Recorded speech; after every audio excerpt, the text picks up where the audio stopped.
توی در میدان جنازه کردن میت. السلام علیکم تماشاگران عزیز و هواداران شبکه کاروان عمر.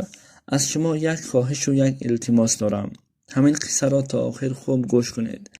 بعد از شنیدن این قصه اگر سخنهای من دروغ باشد، من بر شما وعده میدهم که شبکه را، همین کانال را کلاً ترک میکنم و دیگر در این کانال کار نمیکنم. این وعده مردی من است. فقط خواهشم این که معنای همین قصه ما را خوب گوش کنید.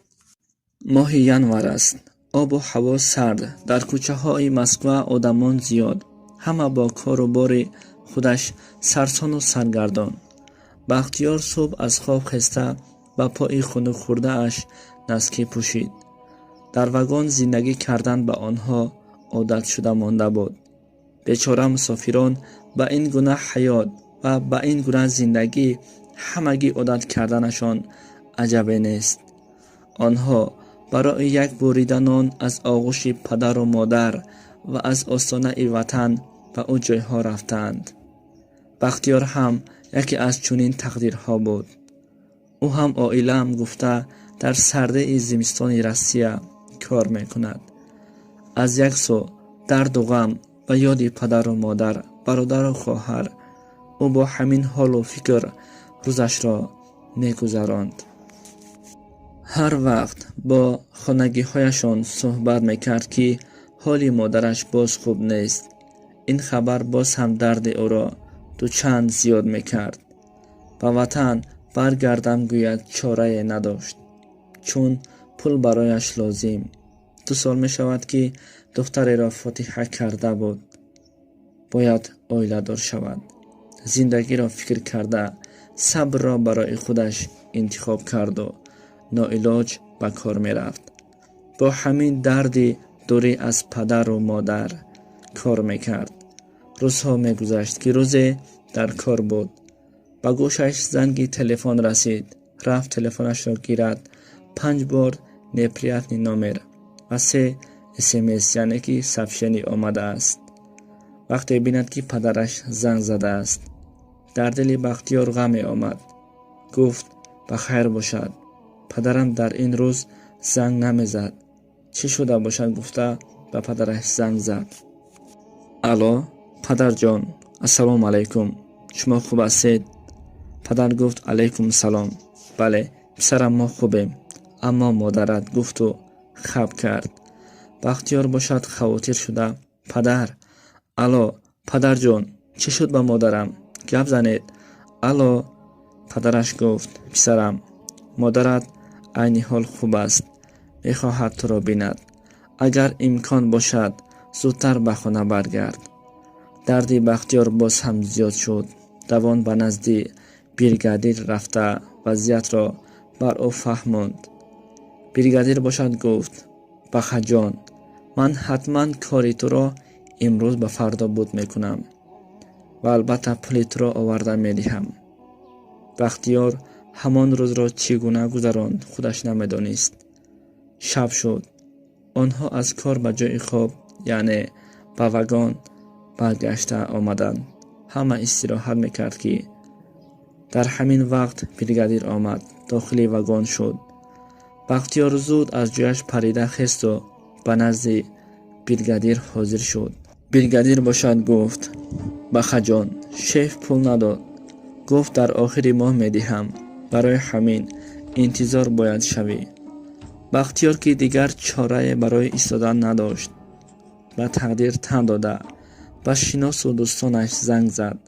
از آنها پول قرض گرفته با طریق شناس بلیط گرفت و به ایروپورت دامادید و آمد.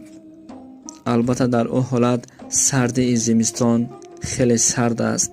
هیچ کس به مسافران اهمیتی ظاهر نمیدادند. این که برای همه مهاجران معلوم است.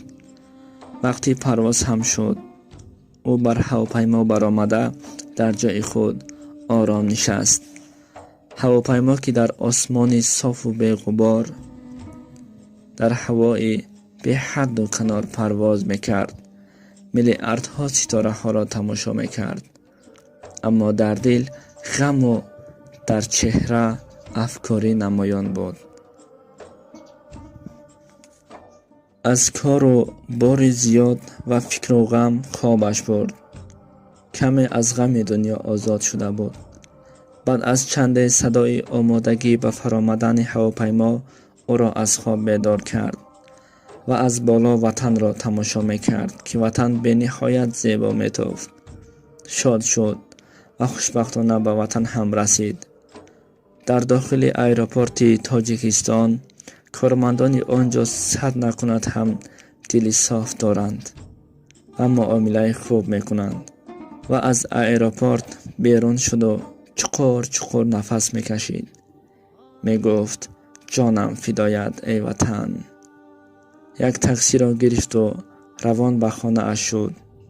راه که دور نبود، اما بختیار میخواست هر چند سرعتی ماشین را بلند کند و زودتر به خانه برسد به نزد مادر مهربانش. و الکی به خانه هم رسیده آمد.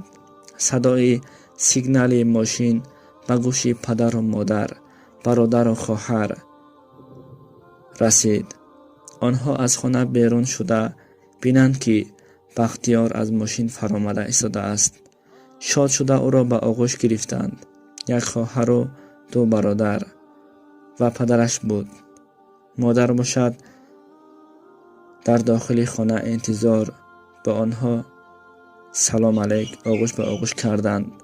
زود به خانه در آمده بیند که مادر از جایش خسته در دست خواهرش راست است و تبسم زیبای مادر را دید و گریه کنان خود را به آغوش مادر پرداخت. میدانست که به مادرش زیاد راست ایستادن ممکن نیست. آهسته به جای خوابش خوابانید. مادر و پسر از دیدار یکدیگر گریه می‌کردند. البته اشک آنها اشک شادی بود. مادر میگفت خدایا شکرت که دیدار پسر جانم را برایم نصیب گردانیدی. خلاص همه شاد مهمان ها می آمدند به دیدار بختیار. بعد از دیدن فرزندش مادر بختیار می گفت خدایا شکرت که دیدار پسر جانم را برایم نصیب گرداندی. خلاص همه شاد مهمان ها می آمدند به دیدار بختیار. پدر از بختیار پسرش خواهش کرد که توی را هرچند زودتر آغاز کنند. بختیار که از این شاد نشود هم، اما به خاطر مادر دیگر چاره نداشت. توی را هم انیق کردند. عروس را برای روز جمعه آوردن آمادگی دیدند و همین طور روز جمعه هم شد. همه شاد و خرسند. مادر و پدر بختیار پسرشان را با لباس شهید دیده از شادی گریه می‌کردند. البته گریه آنها اشک شادی بود. شهر را به سر عروس روان کردند. مهمان‌ها خوش و تباران همه خرسند توی را می‌گذراندند. حافظها نیز آمده بودند. بعد از چند ساعت صدای کودکان برآمد که می‌گفتند عروس را آوردند، عروس را آوردند. همه برای پیشواز گرفتن عروس به بیرون برآمدند، غیر از پدر و مادر بختیار که آنها نمی‌تافتند. وقتی ماشین منع شد بختیار از ماشین فرآمد. خواست تا پدر و مادرش او را به آغوش گرفته بوسه کند و گویند که مبارک باشد پسرم. اما در گرد و اطراف بینگرد آنها نیستند. بختیار دوان به خانه حاضر شد. همان خانه که مادر بیمارش خواب بود. داخل خانه شد. بیند که مادر خواب، پدر باشد گریه میکرد. بختیار زود خود را به آنجا رساند. مادر جان، مادر جان می گفت. اما مادر باشد به جان خواب بود. الکی جان را به حق تسلیم کرده بود. بختیار باشد داد زد و گفت مادر جان، آه مادر، گفته گریه میکرد. صدای گریه بختیار را شنیده همه دوان به خانه آمدند. دیدند که بختیار مادرش را به آغوش گرفته داد میزد و گریه میکرد. از گریه بختیار خش و تبارا نیز گریه میکردند. اما بلندترین صدا در داخل خانه صدای گریه بختیار بود. عروس که با لباس سفید در نزد ماشین ایستاده بود او هم گریه میکرد. آینگه ها عروس را به خانه داخل کردند. بینید که در شادی و خرسندی غم را نیز دیدند. روزی توی مرگ را نیز برآوردند. بختیار می گفت مادرم، جان مادرم. این بود همه مهرت، این بود شادی و خرسندیت، مادری نامردم، مادری بی تقدیرم. جان مادرم می گفت، گریه می کرد. رخساره های مادر را بوسه می کرد. از گریه زیاد بختیار نیز با لباس شهی در روز شادی غم و مرگ مادر را دیده از هوش رفت. این بود قصه امروزه ما. البته چنین حالت ها بسیار شده است و این حالت ها حقیقت دارند.